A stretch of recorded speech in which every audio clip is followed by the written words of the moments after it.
Okay, so I want to set up a new topic today, and to get us started, I thought we'd play a game. So the game is going to be called Cash in a Hat, and we'll see what this game is like in a minute. So the idea is this: there's going to be two players. I'm going to pick on two of you.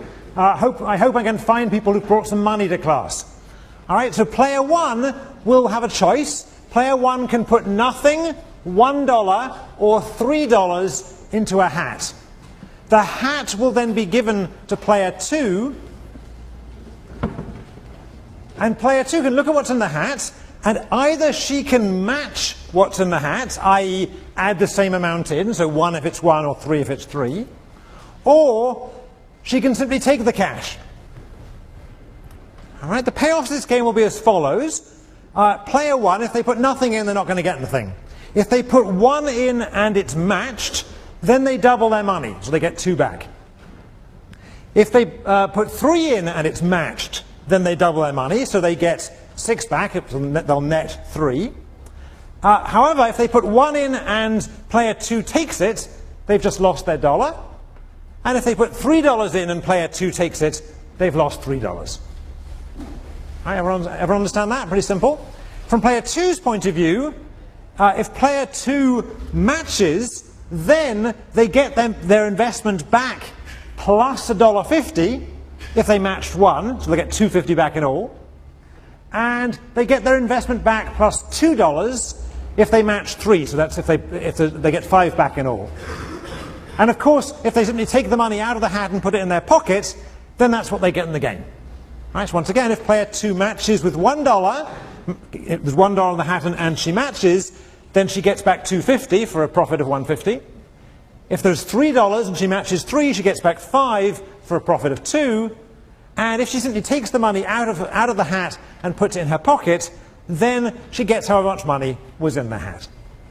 All right, so I here will be the provider of the hat. We'll use the same hat we used before. And if necessary, I'll provide sheets of paper we can write IOUs on, but I'm hoping we can play for real cash. Later on, it would be nice to get a chair here, but for now, let me just go down here. And I'm going to grab this mic. Who here wants to be player one? Who brought some money to class today? I'm quite willing to pick on somebody. All right, good. So player one is, what's your name again? Justin. Justin. So hold on to that hat for a second, all right? And who wants to be player two? All right, so this gentleman here, whose name is? Nate. Nate. All right, so we have Justin and Nate. All right, so Justin, you have to decide how much money you're going to put in the hat. Did you bring some money too, Nate? Better make sure you have, otherwise borrow some from your neighbors. All right, I'm going to put in $1. All right. All right, so the money has been put in the hat and delivered to Nate. So I'm going to put in $1 too, so that I get... All right, so if we empty out the hat, here's our beautiful pink hat. I should really have the hat passed across the room rather than have me do it, but we have $2 in the hat. So I'm going to pay what am I going to pay? I'm going to pay player one $2. I'm going to give back their original $1 and give them 2 in a second. And I'm going to pay player two $1.50. You just hold the hat. We'll do that for $2.50, right? $2.50. Yes. Well, you got your money back. Trying to cheat you here. Is that it? All right. So player, I'll get you the rest in a second. Hang on a second, right? For now, and so double the money. All right. All right. So this is one reason to take this class is if you play well, you get money. All right. Now let's just try again. All right. So we had one round of this. Let's have another round. Who wants to be player one now? All right. So Katie is player one. All right. Katie, you bring some money? Yeah, sure. All right, and who wants to be player two? Someone further away. Let's have Stephen, isn't it? Is that right? Yeah. So Stephen's going to be player two. Do you bring some cash? I think so. All right. Otherwise, borrow it from your neighbours. I can have IOUs here. So here's the hat. I've only got coins. Oh, you got coins? All right. Put it in $1. Okay, great. So pass the hat down. We'll see if it makes it there. Test the honesty of the class here. It's working its way down. I'm going to have to, there we go, here we go, all the way down to Stephen. Okay. Check how much is in there. There's $1 in here. There's $1 in there, so you can decide whether to match or not. Okay, I'll match it. All right, so Stephen's going to match as well. All right, once again, we have this time, rather annoyingly, $1 and some coins in here, which I will empty on the stage to prove it to everybody. All right, and I will. All right, there are coins in here. Okay, so I'll match this in a second and give it back to you guys. All right, so everyone understand the game? All right, everyone understand how this game worked? So we're going to spend a while discussing this, and we'd go on playing, except I'd eventually lose so much money I'm going to run out of lunch money. The TAs would object. All right, so what I want to do is I want to analyze this game. I want to think about what this game's about, what's really going on here. All right, so first, this is just a little game involved putting some money in a hat, but I want to suggest to you that this is a toy version of a much more important game. This is a toy version of a game involving a lender and a borrower. So you could think of our player ones here. That was Katie on the second round and is it Justin on the first round? Yeah. Justin on the first round. As imagine them working in an investment bank or perhaps in a venture capitalist firm, right? And what they're doing is they're giving a loan to somebody, some budding entrepreneur who's come up with a new project. So Stephen in round 2 and who was my budding entrepreneur in round 1? What was her name?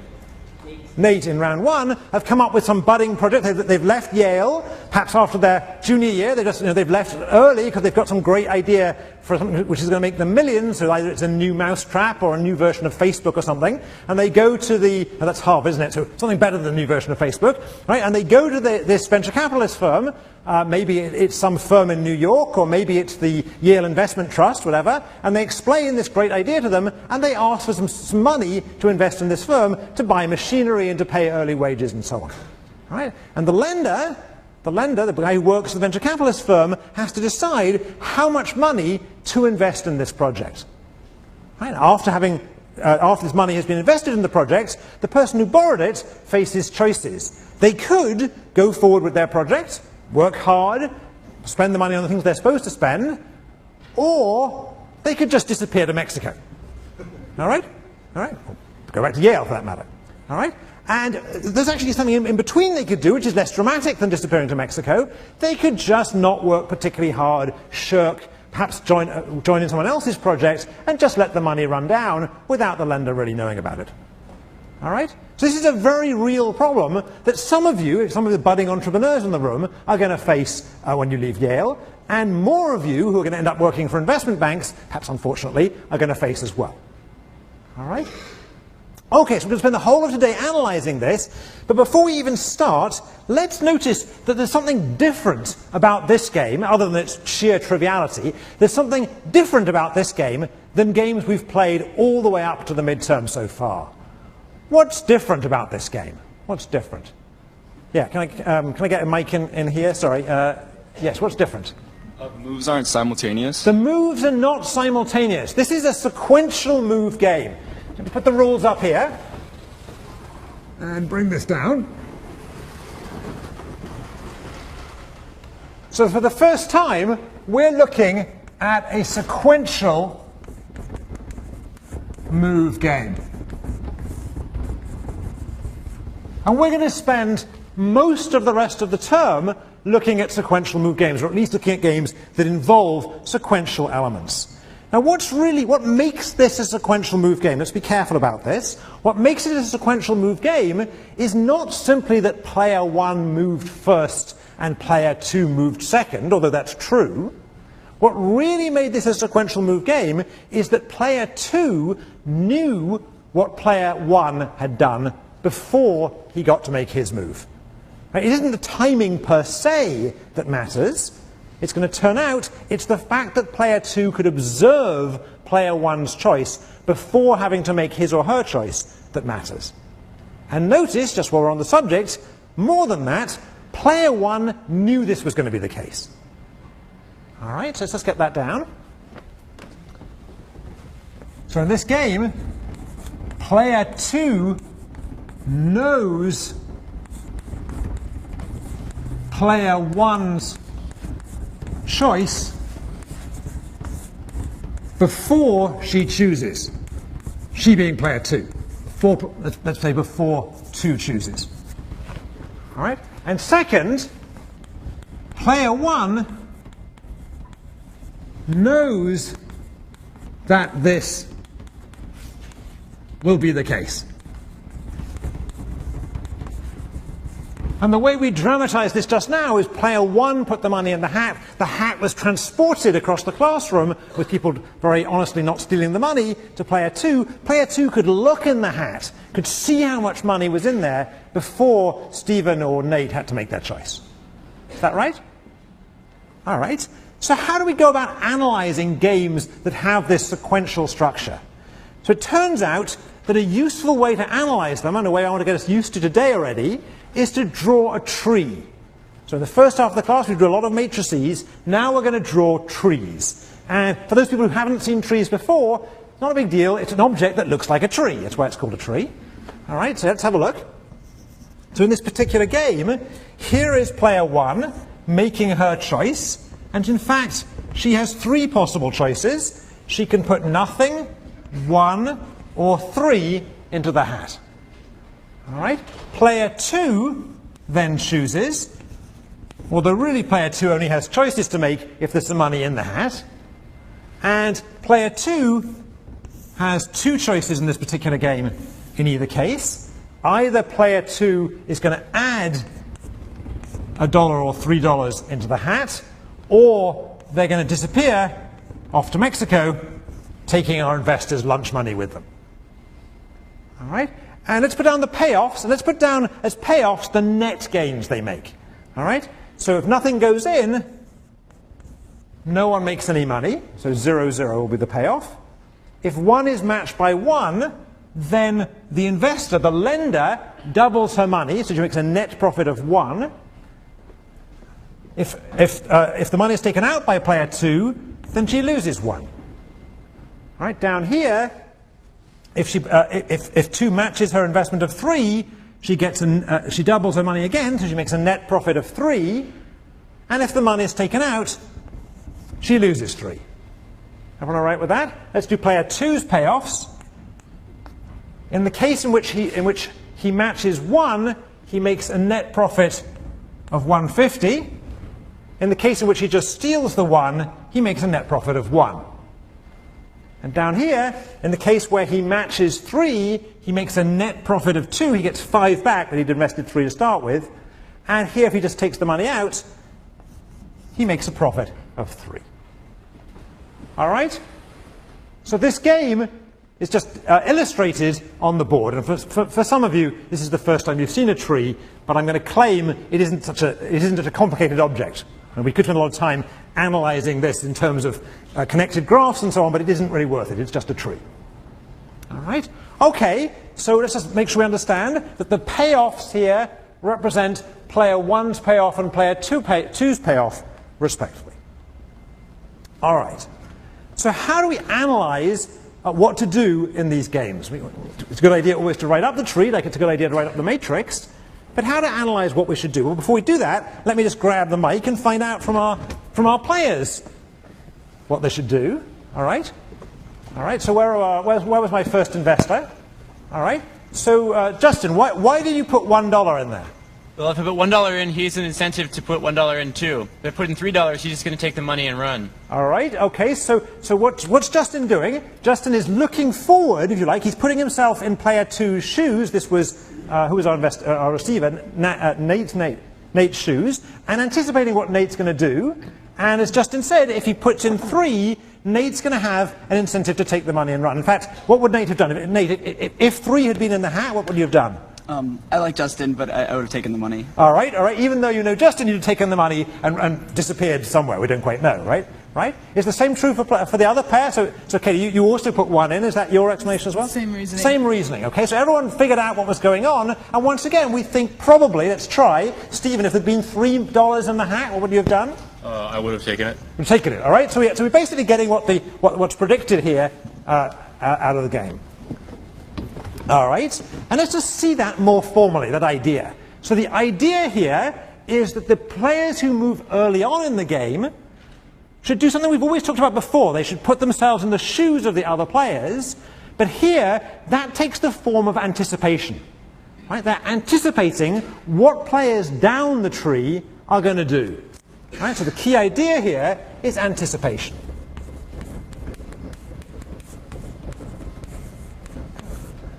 All right? What they're going to do is they're going to look forward down the tree imagine themselves in the shoes of the later players, look at the incentives facing those later players, imagine that they do the best they can, those later players do the best they can, and then walk backwards through the tree. So the key idea here is to look forward to the end of the tree and work back. Look forward and work back. All right, and that's exactly the process that Katie and Justin describe themselves as doing. All right. All right. Now in this tree, let's have a go at this. So let's imagine ourselves in Stephen or Nate's shoes, having found, as they did in fact, having found $1 in the hat. They then are making a choice between adding $1, which nets them $1.50, or taking the dollar, which nets them $1. $1.50 is bigger than 1, so we think they're going to go this way. All right, everyone happy with that? Conversely, if they found themselves with $3 in the hat, then if they add $3, they match, they're going to get $2. They're going to net $2. And if they take the money out, they're going to get away with $3. All right, 3 seems bigger than 2, so we think they're going to go this way. All right, again, we're assuming that these are their real payoffs. Okay, so from player 1's point of view, since player 1 knows that player 2 will observe the choice before making her own choice, and since player 1 can put him or herself in player 2's shoes and anticipate this choice, player 1 is essentially choosing between what? If she puts in 0, she gets 0. If she puts in 1, she knows 2 will match, and she'll double her money and get 1. And if she puts in 3, then she knows player 2 will take the money and run, in which case our lender will have lost $3. So she's choosing between 0, 1, and -3, and she's going to choose 1. Right, which is exactly what happened in the game. All right, everyone happy with how we did that? Right? So this idea of starting at the last player, the player who moves last, solving out what they're going to do, and then working our way back through the tree has a name. The name for this is backward induction. And I apologize for the business school students in the room who've had this hammered into them too many times already, so I apologize for them in advance. All right, backward induction. Now it turns out there's precisely one controversial thing about backward induction, which is whether you should say backward induction or backwards induction. So I'm going to leave the S off and call it backward induction, but it's up to you which you think the correct English is. All right? Okay.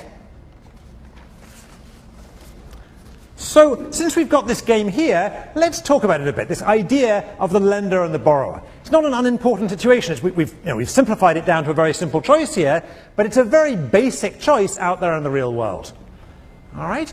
And it's an important choice. After all, what keeps the economy running is the ability of lenders to lend money to businesses that then invest them profitably and are able to make returns. So this underlies a whole bunch of stuff going on in the economy. All right? So let's talk about this, and the first thing I want to talk about is I want to point out that there's a problem here, there's a bad thing here, much like there was a bad thing in the very first class of the semester. In the very first class of the semester, the bad thing was a prisoner's dilemma. All right, but here it's a little different, but let's focus on it a while. So the bad thing is we ended up here. Not a disaster. All right, the lender doubled her money. The borrower was able to go ahead with the project on a small scale and make some money. The bad thing, however, is that we would have liked to end up here. All right? Had we been able to have a large project funded with $3 and had the borrower repaid those dollars, so matched in effort or whatever it happens to be, then we'd ended up at an outcome that is better not just for the lender, it's obviously better for the lender, but it's also better for the borrower. Everyone see that? Right? So the outcome we'd like to have reached gets the lender 3, where she's only getting 1, where we ended up, and it gets the borrower 2, where he's only getting 150, where we actually ended up. All right? Why is it that we were unable, so both of our pairs, both Justin and Nate, and Katie and Stephen, why were we unable to get to here? Why were we unable to get to here? Any takers? What got us? What prevents us from getting to this good outcome? Let's go back to Katie a second and see if we can. Yeah, you go ahead. Oh, I'll come. It's all right. All right. So Katie was saying why she invested 1. I picked on Justin before. So here's this good outcome. It's better for you. It's better for Stephen, who's your borrower. Why aren't we getting to this 3-2 outcome? Because if I play 3, him matching my money is dominated. All right. Strictly dominated. All right. So the problem here is Katie would like to invest 3 if she knew that in fact Stephen was going to match, but she knows Stephen's not going to match. Right? Stephen, in fact, is going to run off with the cash. All right. It's going to end up being spent at Starbucks or something. All right. And from Stephen's point of view, he would actually like to be able to borrow the $3. He would like to be able to end up at this 3-2 outcome as well. The problem is he knows, and he knows that Katie knows, and Katie knows that he knows that in fact he's going to run off with the cash. Is that right? Is that right? All right, so we're in a bit of a problem here. We'd like to get this good outcome, but incentives are preventing us from getting there. What do we call this kind of situation? What do we call this kind of problem? Anybody? No takers? All right, this is called moral hazard.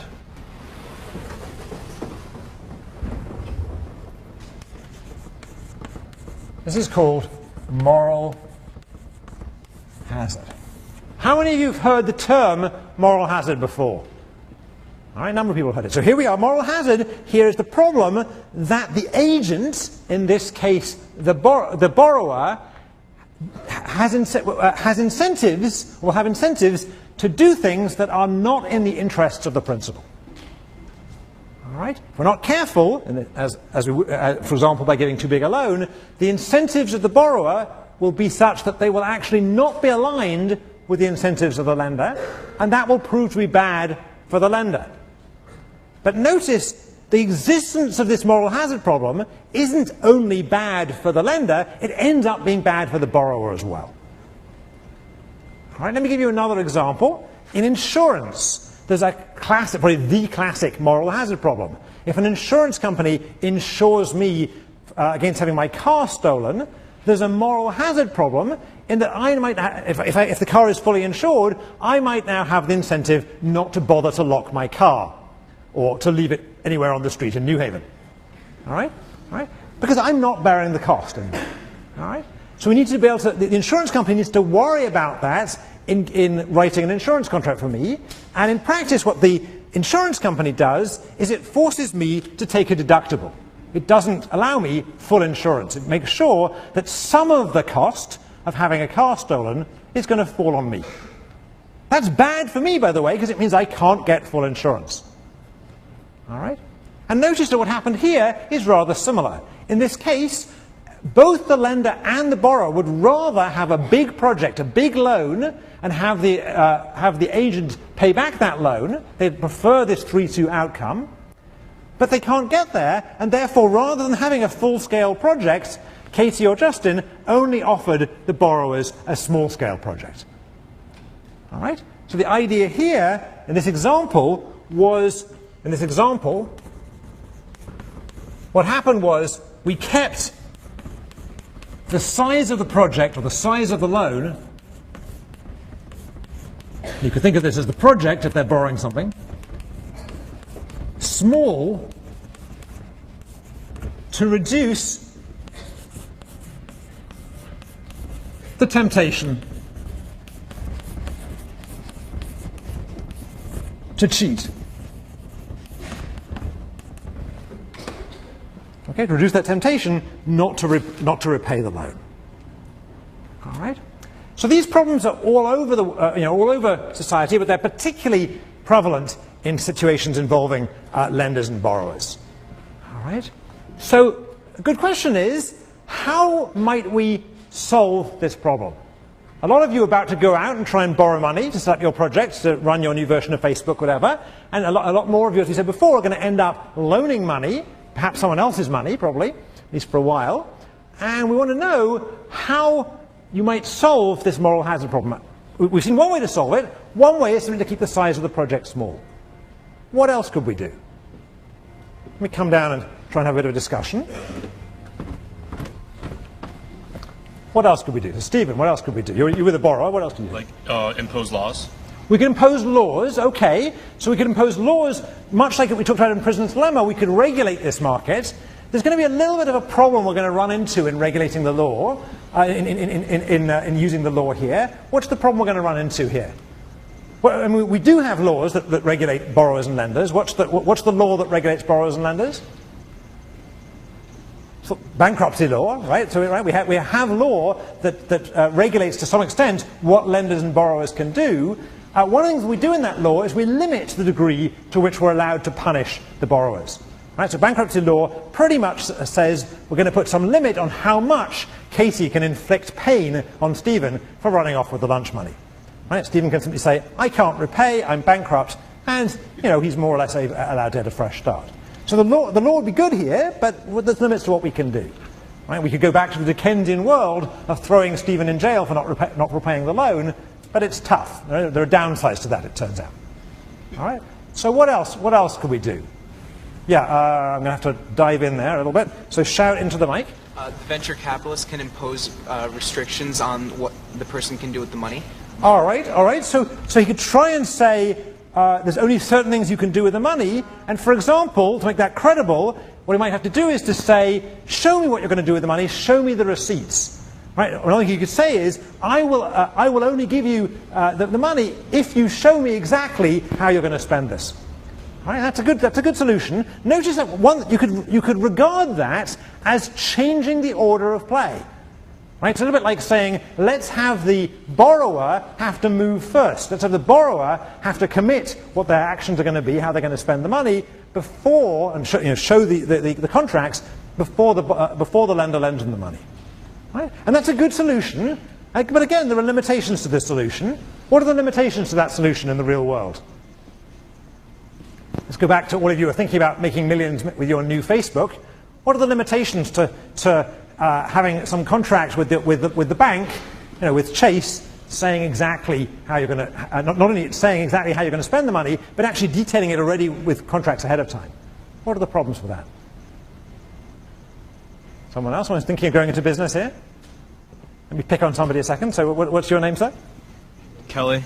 Kelly. So imagine you have some project, you're going to borrow some money from Chase or Mr. Swenson to set up this fund. Why might you worry about having everything written out and contractually ahead of time? I mean, then it restricts your freedom on what your ideas are, I guess. Right, so one problem is just sheer lack of flexibility, all right? If in fact the entrepreneur is not going to be flexible in how they actually run the project, there's not much point of being an entrepreneur in the first place. Right? There's a limit, to how much control you want to give to the lender. The lender doesn't really want to run the project for you. Right?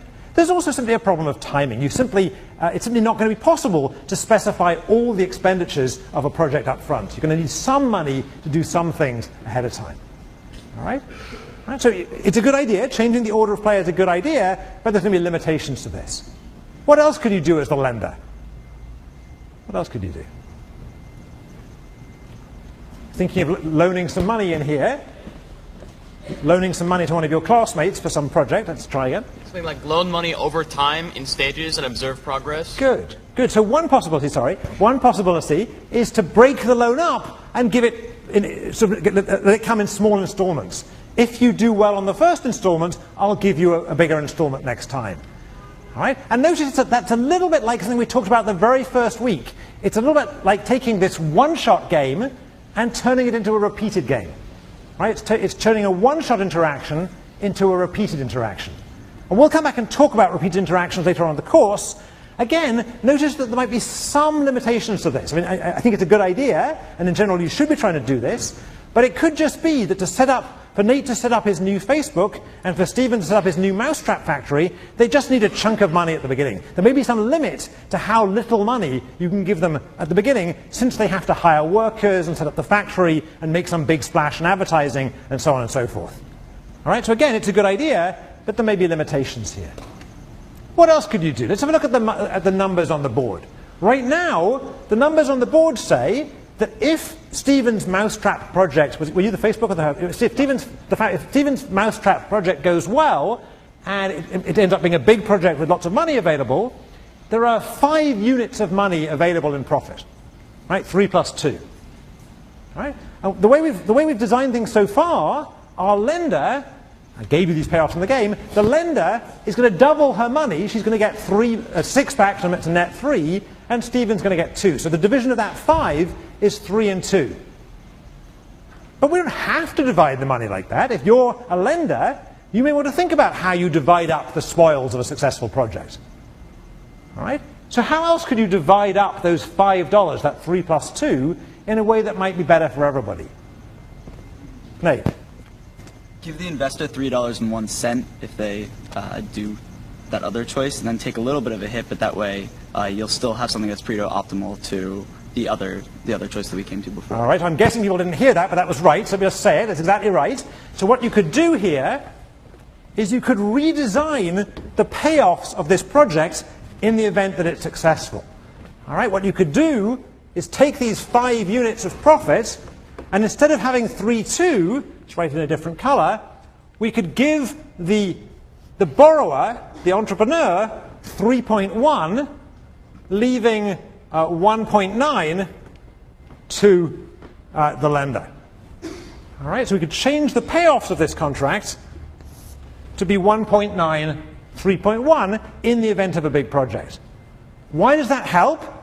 Because now our borrower, Nate or Stephen, were they to end up with a hat with $3 in it, they now will find it's in their interest to match the $3 and get 3.1 rather than 3. All right? All right? So what's this an example of? This idea of changing the contract to give the borrower incentives to repay, incentives not to shirk, incentives not to disappear with the cash, is an example of what's called incentive design.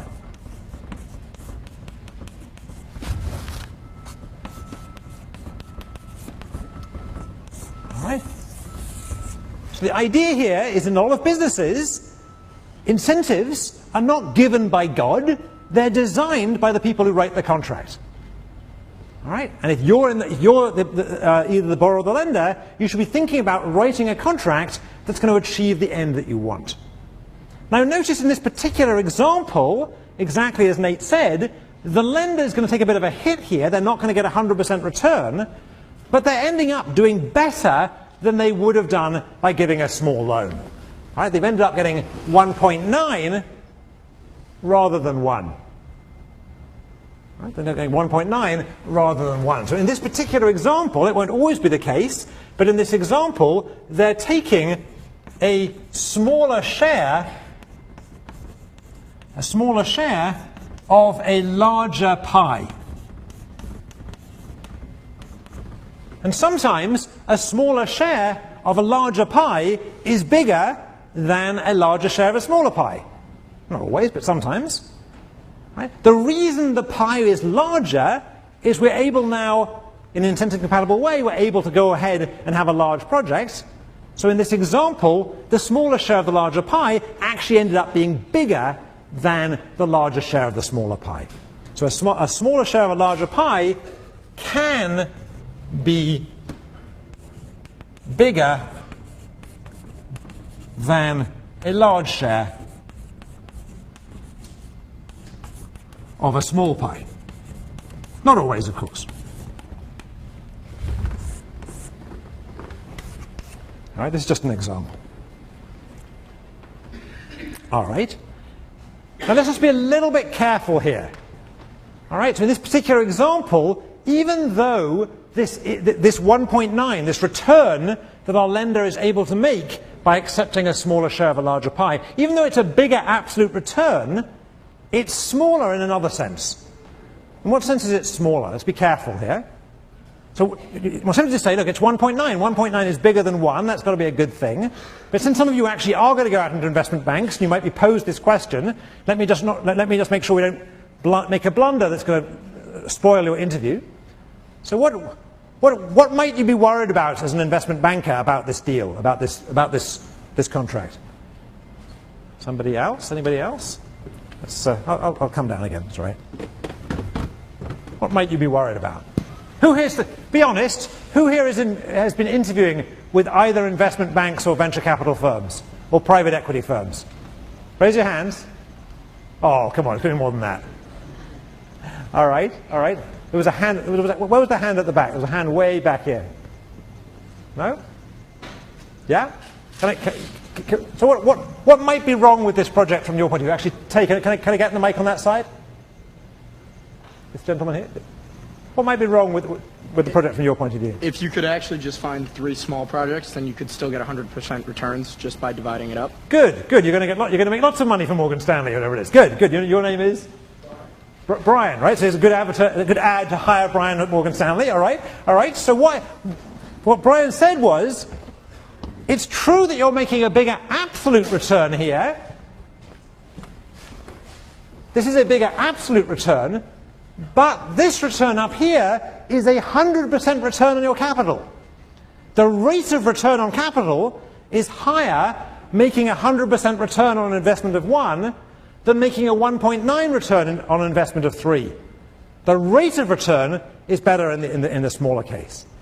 So which is the right answer? Should we worry about the rate of return, the 100% rate of return, or should we worry about the absolute return? If you're in the business of investment banking, who thinks you should worry about the absolute return? Who thinks you should worry about the rate of return? Who thinks it depends?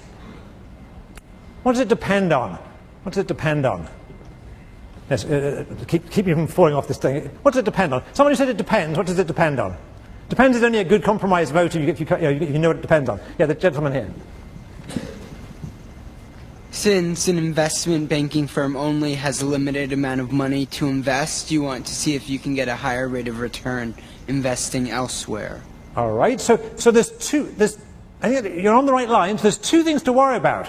One is, what is your supply of funds to invest? And the other is, what's the other supply you're worried about as an investment bank or a venture capitalist firm or a private equity investor? What's the other supply coming your way? Yeah, the number of projects coming across your door, if you like, the demand for your cash, the supply of projects.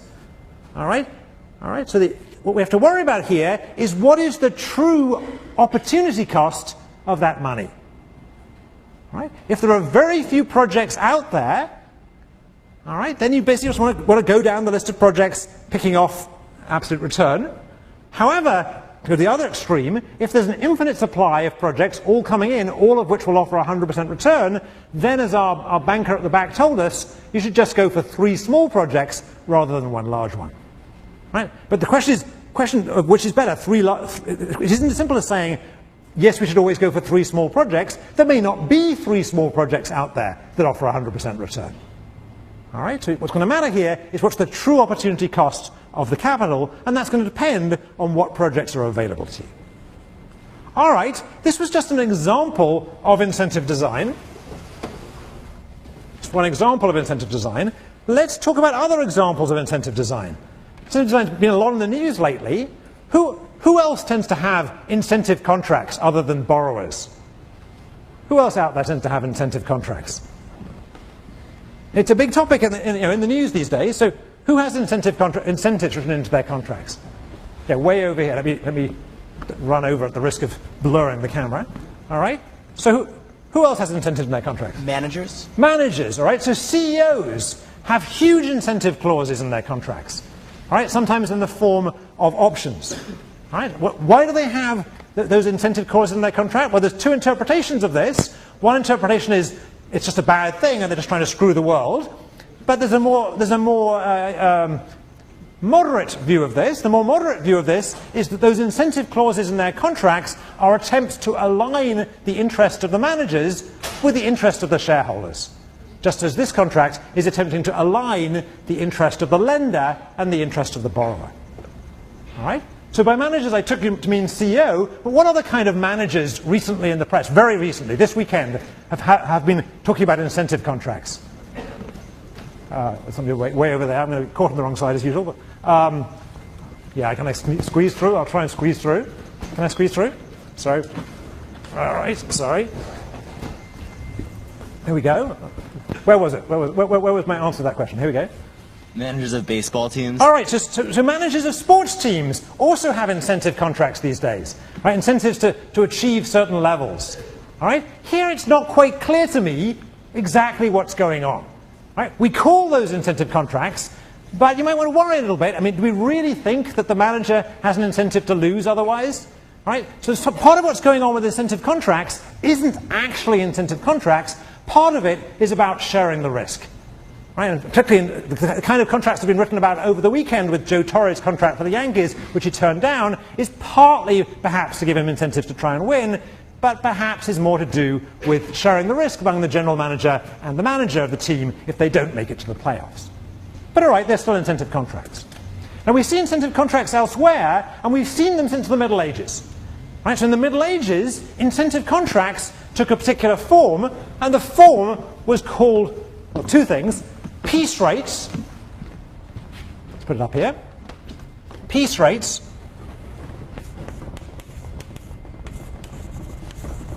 And in agriculture, it took the form of sharecropping. What are piece rates? Somebody, what are piece rates? What are piece rates? Anyone know anyone who's on piece rates? What is sharecropping? Somebody must be from a farming state.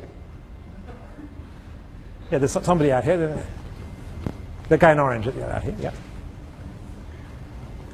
Sharecropping is where the landowner takes a portion of the farmer's crop at the end of the farming season. All right, so sharecropping is a contract whereby part of the output of the farm goes to the landowner and part is kept by the farmer.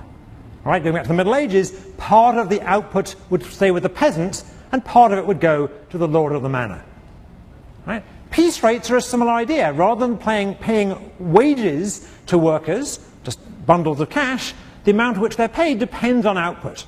So piece rates would say, if you produce 17 yards of cloth, then you'll get paid the revenue that's derived from 3 of them, say. All right? Both of these forms of contracting are there partly to create incentives. They create incentives because they create the incentive for the farmer to increase yields, and they create incentives on the part of the worker to increase output. All right, so piece rates are a big part of the story. All right. Incentive design is a pretty big topic, and we don't really have time to go into it much in this course, but it's worth mentioning that, in fact, the Nobel Prize that was won last week by those 3 economists we talked about was partly about incentive design.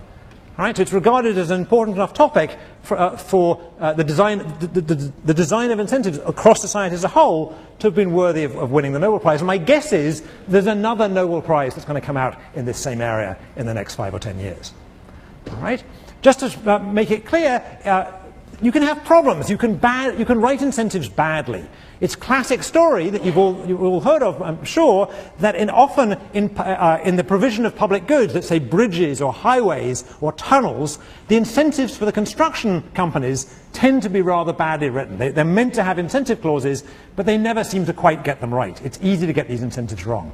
And just to prove this doesn't just happen to management, let me just tell a story against myself. So a year and a bit ago, I was picking fruit with my then 3-year-old daughter, and I wanted to make sure that we got some fruit home to eat for dinner, and she didn't just eat all the fruit as we picked it. These were raspberries.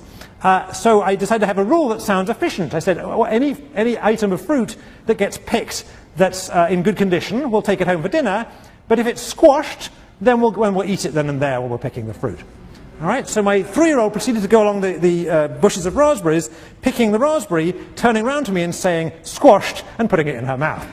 All right, squashed, squashed, squashed. Right, which shows that a 3-year-old knows more than a professor about moral hazard in some way. All right. All right. So one thing we can do is worry about incentive design in the design of the contract. There's another thing we can do here. What's the other thing we can do here? We're missing out something very basic. What is it that our borrower, Stephen and Nate, can do? Or put it more generally, for all of you, if you go out and start a company and you borrow some money to start your company when you leave Yale, what are you going to have to do? What's the borrower, what's the lender, what's the bank going to insist on? What's they going to insist on? Anybody? They're going to insist on collateral. They're going to insist on collateral.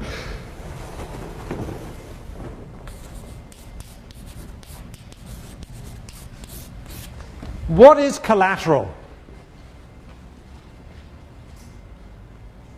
I'm somewhat charmed to see how few of you are going to end up borrowing money, but for those of you who haven't got trust funds, you're going to end up borrowing money. So what is collateral? Yes, what's collateral? You give someone the whole, you let the bank hold on to something? Right, you let the bank hold on to something in the event that you default on the loan. All right? You're going to let the bank hold on to something in the event that you default on the loan.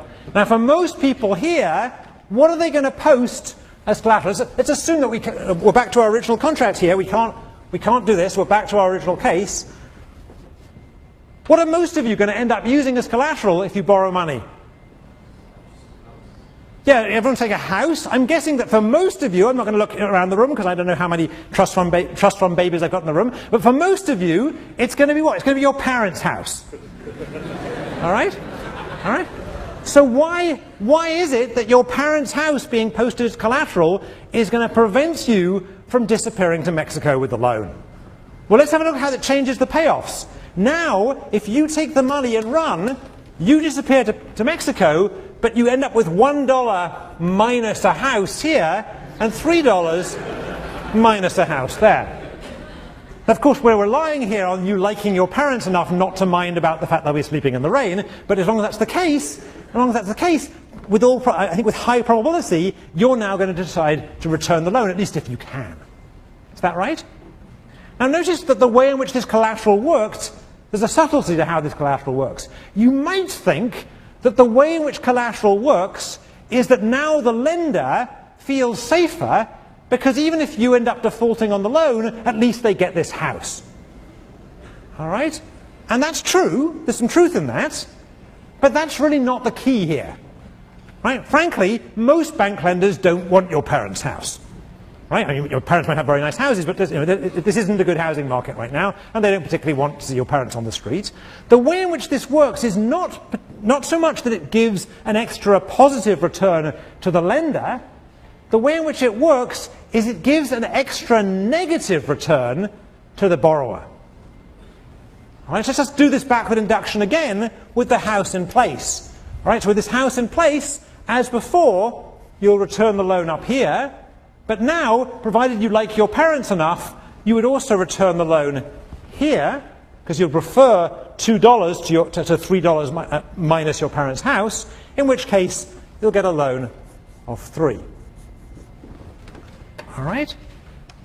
Right? So the way in which the collateral worked was by hurting you enough, or in this case hurting your parents enough, in the event of default, in such a way as to change your behavior. But notice, it helped you. So here's a subtlety coming in here. By issuing collateral, we actually lowered the payoff of the borrower at certain endpoints of the tree. We lowered the payoff of the borrower at certain endpoints of the tree. But as a consequence, we were able to end up at an outcome that was better for the borrower. Sometimes having lower payoffs can actually make you better off. And the reason it makes you better off is it changes the behavior of other players in the game in such a way as may benefit you. In this example, by inducing the lender to give you a bigger loan. All right, so the way the collateral works is it lowers your payoffs if you do not repay,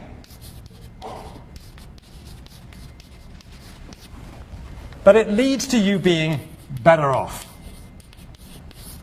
And the reason it makes you better off is it changes the choices of others, in a way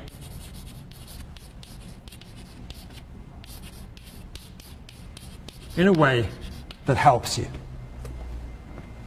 All right, we're going to see lots of examples of that in the next couple of days. All right. Now, collateral is an example. We talked about incentive design. Collateral is also an example of something larger. The larger thing is the idea of commitment. Collateral is a commitment strategy.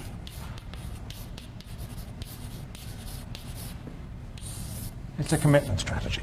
It commits you to repaying the loan. All right.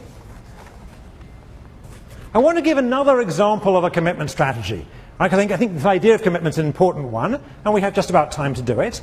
So I wanted to go completely away from the context of our lender-borrower game a second and look somewhere else entirely. All right, so we get rid of this for now.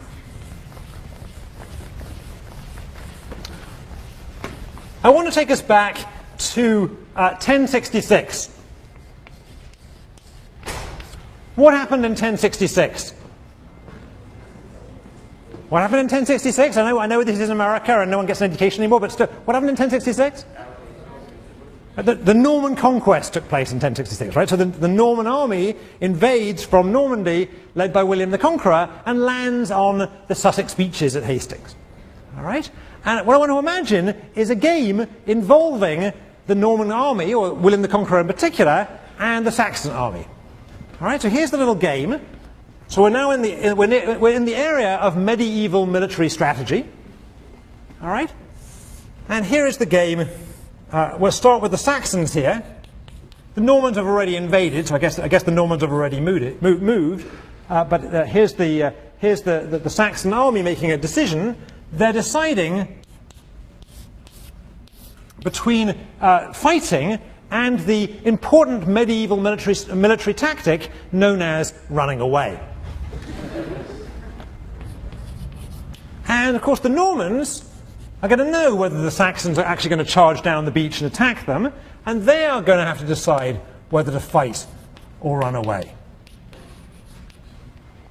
All right? And let's put the payoffs in. Now leave some space below here. Leave some space down here on your notes. All right? Let's put the payoffs in. So I'm going to put the Norman payoffs first and the Saxon payoffs second. Okay? Norman payoffs first, Saxon payoffs second. All right? So the payoffs are going to be like this. If both sides fight, a lot of people end up dead, and we'll call that 0-0.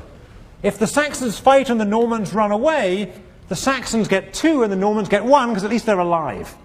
If the Saxons run away and the Normans fight, then the Normans get 2 and the Saxons get 1. It just flips things around. And if both lots run away, then ultimately it's good for the Saxons. All right? So this is the game. All right, let's be careful. I've put the Saxon payoff second. Put the Saxon payoff second. If we analyze this game by backward induction, we can see that the Normans are in trouble. Why are the Normans in trouble? Because if they are attacked by the Saxons, then fighting yields 0 and running away yields 1, so they're going to run away. And conversely, if the Saxons run away, then in fact the Normans will stay and fight, because it's easy to stay and fight against people who are running away. Even I can do that. All right? So they're going to go for 2 rather than 1. But now the Saxons face this choice. They know that if they attack the Normans will run away and the Saxons will get 2. But if the Saxons run away, then the Normans will stay and fight, and the Saxons will only get 1. So the Saxons are going to end up fighting. All right? Everyone see how we did the backward induction? So this is not a good situation if you happen to be the Norman commander, if you're the guy who led these troops across the Channel. All right? So what did William the Conqueror do? He burnt his ships, all right? So let's now make this game a little bit more like the real historical situation. Here's a move that William the Conqueror, the king of the Normans, can do. He can either not burn his chips, or he can burn them. If he burns them, then the game is rather different. Once again, the Saxons can decide whether to fight or run away, but now the Normans really don't have any choice. They have to stay and fight, because swimming back to France wearing armor is difficult. All right, so the payoffs become 0-0 and 2-1 as before. All right, so we know now that the Normans are going to stay and fight. That's all that's available to them. I've put it that they don't even have the option of running away. If you want, you could put running away yields them, minus infinity or whatever it is to get drowned. All right? So now, if the Saxons, if the Normans have burnt the boats, the Saxons know that if they fight, the Saxons will get 0. If they run away, they'll get -1. So now they'll run away. And then from William the Conqueror's point of view, what's he choosing between? He knows that if he doesn't burn his boats, the Saxons will fight and his troops will run away. But if he does burn his boats, the Saxons will run away and his troops will fight. So he wants to burn his boats. All right, everyone okay with the example? All right. Now this is probably the classic example of a commitment strategy. Right? William the Conqueror in this example, or Cortez in perhaps the more famous example, burn the boats to get rid of some strategies, to get rid of some choices altogether. And you might think, how can getting rid of choices make me better off? And the reason in a game, particularly in a sequential game, but in a game generally, the reason getting rid of choices can make me better off is it changes the behavior of people on the other side of the game in such a way as benefits me. In this particular example, it makes the other side less likely to fight. All right? So once again, this is a commitment. It's a commitment, and the way it works is, this example of a commitment is actually to have fewer options. To have fewer options, and it changes the behavior of others. If it didn't change the behavior of others, it wouldn't be worth doing. All right. So let's just talk about this a little bit more. There's another famous example of a military commitment strategy that occurs in the movie Dr. Strangelove. How many of you have seen the movie Dr. Strangelove? How many have not seen the movie Dr. Strangelove? All right, good homework exercise for the weekend. Rent the movie Dr. Strangelove. Great, it's a very good movie. All right, Stanley Kubrick, I think. All right, so in Dr. Strangelove, there's a famous commitment strategy. What is the famous commitment strategy in Dr. Strangelove? Somebody? Let's get a mic. Ali, can we get a mic down here? There's one on the way. The guy in white. There you go. There you go. Yep, there you go. Great. They lose radio contact with the base, which means that they're going to end up dropping the bomb. All right, that's true. I was thinking more deliberate. What's the more deliberate? The guy in red. What are they? There's somebody in red here. Here we go. Try. The Soviets construct a doomsday device, so if they're attacked, they automatically launch all of their nuclear weapons. Good. Good. So the worry that the Soviets have is they think the Americans might attack them, and they worry that the Americans might attack them thinking that they won't retaliate, because they won't really have any incentive to retaliate once their cities are destroyed. So they construct a device they call the doomsday device that will automatically launch nuclear missiles back on the Americans if the Russians are attacked. All right, it's a commitment device to make it credible that they will actually respond were they to be attacked by the crazy Americans. All right? So there's a mistake, however, that the Russians make. What is the mistake that the Russians make? What's the mistake the Russians make? Tell you what, we're here. There's the guy in the Yale sweatshirt here. They don't tell anyone about the machine. Right. They don't tell the Americans that they've built the doomsday device. All right? So this is really an important idea hidden in what's really a great movie. Commitment strategies are a good idea. They can make things credible. But the only reason that having fewer strategies is good for you is because it changes the behavior on the other side. In this case, it changes the behavior of the Saxons. It doesn't work if the other side doesn't know about it. Right? It's crucial that the other side knows. So the other players must know. All right? Just to hammer this home, notice that the expression in the English language is burning your boats. It's not going over to your boats and quietly drilling a little hole in them. Right? It's burning your boats. You want the other side to see this big bonfire on the beach and to know that the boats are no longer available. Right? Just as in Dr. Strangelove, it's crucial, and it's a terrible mistake, for the Russians not to tell the Americans that they've built this machine. All right? All right? So knowledge here is crucial, knowledge of the other side. Now I should just complete the history of this. This didn't work in the case of the Battle of Hastings. The Saxons attacked anyway, and it just turned, there was a big bloodbath, and the Normans really only won this battle because somebody got a lucky shot and hit King Harold in the eye. So actually, this is a good story, but didn't they, as a military tactic, not actually a true story.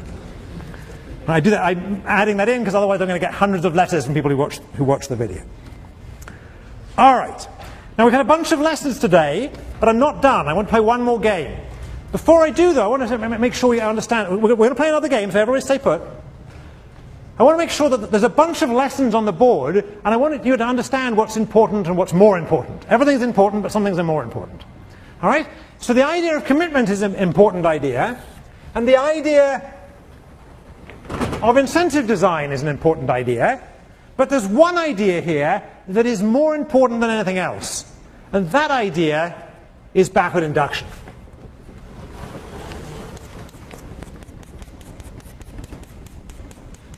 All right, put a little sun around it, okay? How important is backward induction? Backward induction is the most important thing I'm going to teach you in the second half of the semester. It's probably the most important thing I'm going to teach you in the whole semester, and it may be the most important thing you're going to learn at Yale. All right? It's the answer to all questions. If I ask you a question, and as happens from time to time, you've been sleeping in class, and you wake up startled because I've now asked you a question, and that camera is on you, right, and you don't know what the question is, then the answer is backward induction. All right? Now, I'm stressing this because 6 weeks from now, whatever it is, in December, there's going to be a final exam, and I guarantee now that there will be a question on the final exam that involves backward induction, and I guarantee that at least one person in the room will forget to solve it by backward induction. All right, so are you going to use backward induction on the final exam? Yes? Yes? You're all going to remember it? Okay, good. Now we'll play one more game, just for fun. All right. Oh, before we play one more game, I'll do one other thing. Sorry, one other thing before we play one more game. I apologize. The one other thing I want to do here is I put up a tree here, but I forgot to tell you anything about the tree. This was a tree, and I would be remiss if I didn't tell you a few things about trees. So there's a certain amount of jargon that goes along with trees, and I want you to be able to read the textbook and know what that jargon is. So these spots, these dots in the tree, these things are called nodes. All right, they're called nodes. And in fact, the end points of the tree, where the payoffs are, these are also called nodes, but they're called end nodes. All right? And these branches in the tree, the branches, here they are, the branches are called edges. All right, so a tree consists of nodes, edges, and these missing dots are the end nodes. The end nodes are associated with payoffs. Do we need to write that? That's obvious, right? They're associated with payoffs. And every other node belongs to somebody whose turn it is to make a decision at that node. All right? So these other nodes, the ones that aren't end nodes, are called decision nodes. And it's perfectly possible, for example, in our Norman Conquest game, for somebody to have several nodes. Somebody could move once, and then later on in the game. There may also be nodes that are never reached in a game.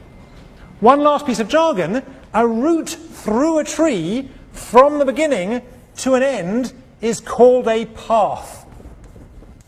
A path. A way of getting through the tree from the beginning to the end. So we'll have a pop quiz on that jargon later, and now let's play the last game I want to play. We've got 10 minutes, right?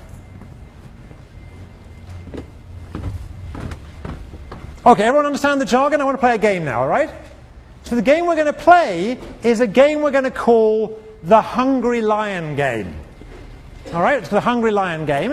And what I'm going to do is, I'm going to pick on a row of the class. Actually, I'm going to pick on this row of the class. All right? And this row of the class, everyone can see this row from up there? You can lean over the balcony. This row of the class, we're going to imagine that everybody in this row is a lion.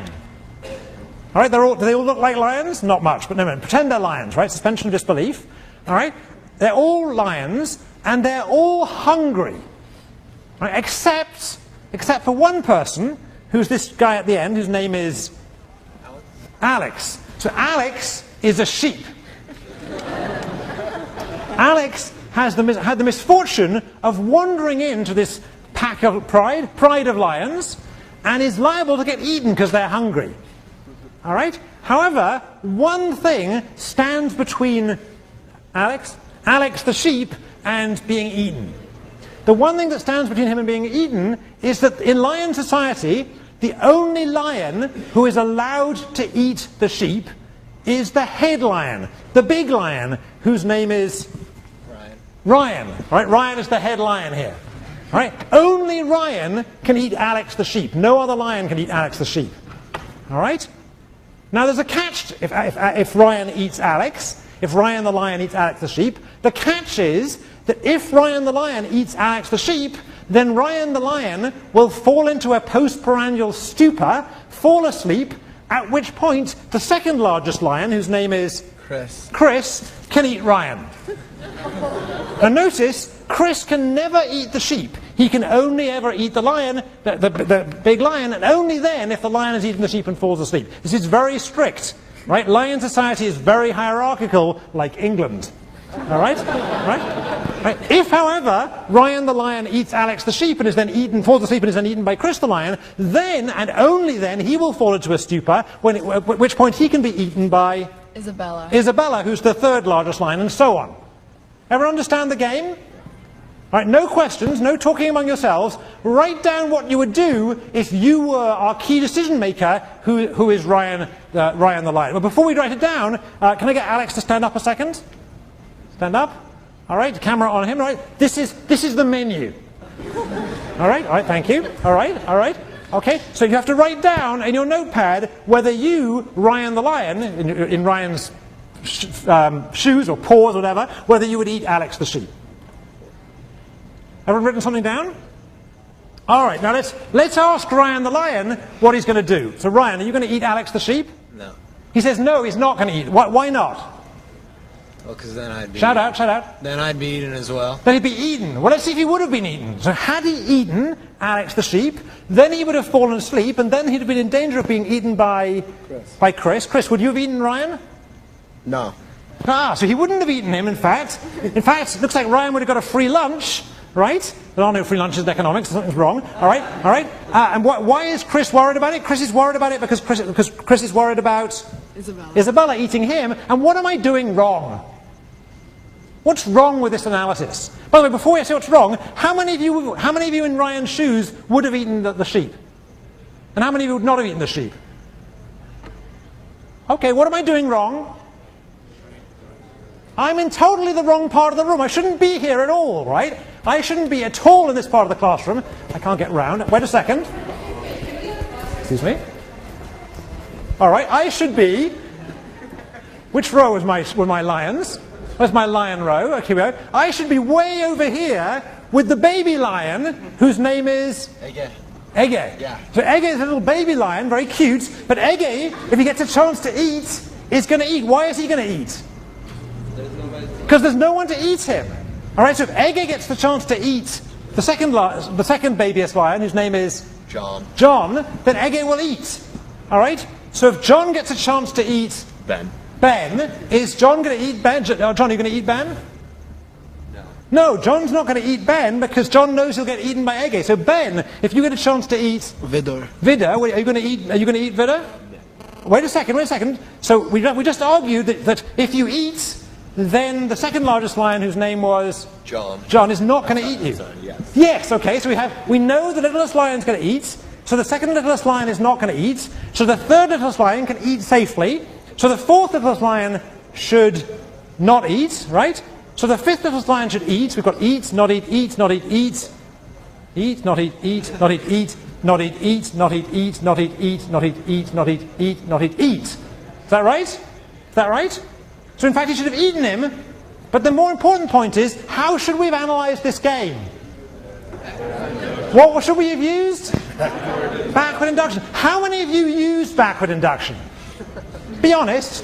How many of you? So what's the point here? The point is this. 5 minutes ago, I said the most important thing you'll ever learn at Yale is backward induction. Then I distracted you with some fairly irrelevant nonsense. And 5 minutes later, nobody used backward induction. So the main lesson from today, the lesson we're going to pick up on Wednesday, is to use something. What are we going to use? All right, we'll see you on Wednesday.